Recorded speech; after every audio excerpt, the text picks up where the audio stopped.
Rumah mewah milik anggota DPR RI Ahmad Sahroni di Tanjung Priok, Jakarta Utara, hancur setelah digeruduk massa pada Sabtu, 30 Agustus 2025, sore.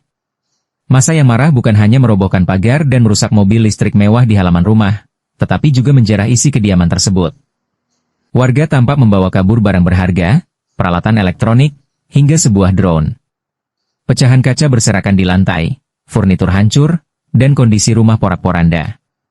Aksi bermula saat kerumunan warga berkumpul di depan rumah Sahroni. Emosi massa tersulut dan mereka mulai melempari rumah dengan batu serta benda keras. Lemparan bertubi-tubi membuat kaca jendela dan pintu pecah. Situasi semakin mencekam ketika pagar rumah dijebol paksa hingga roboh. Setelah berhasil masuk ke halaman, amarah massa dilampiaskan ke mobil listrik Lexus RX 450h Luxury yang terparkir di sana. Mobil itu ringsek, kaca pecah, bodi penyok, dan bagian depan nyaris hancur. Tidak berhenti di situ, massa juga menyerbu bagian dalam rumah. Kondisi interior hancur berantakan, dengan furnitur rusak, dinding dipenuhi pecahan kaca, dan barang-barang berserakan. Warga menjarah sejumlah barang, mulai dari peralatan elektronik, kursi, makanan, hingga perlengkapan rumah tangga. Beberapa saksi mata menyebut rumah tersebut memiliki kolam renang indoor yang sempat menjadi perhatian warga saat penjarahan berlangsung. Kerusakan parah di kediaman pribadi Ahmad Sahroni ini diduga dipicu oleh pernyataan kontroversialnya terkait desakan pembubaran DPR. Ucapan tersebut menuai kritik luas, termasuk dari warga di daerah pemilihannya sendiri, Jakarta Utara.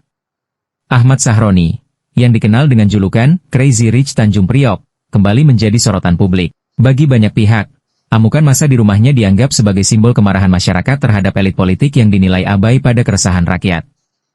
Sebelumnya, ia menyebut pihak yang menyuarakan pembubaran DPR sebagai orang tolol sedunia.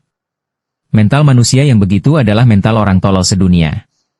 Catat nih, orang yang cuma mental bilang bubarin DPR itu adalah orang tolol sedunia, ujar Ahmad Sahroni dalam sebuah kesempatan.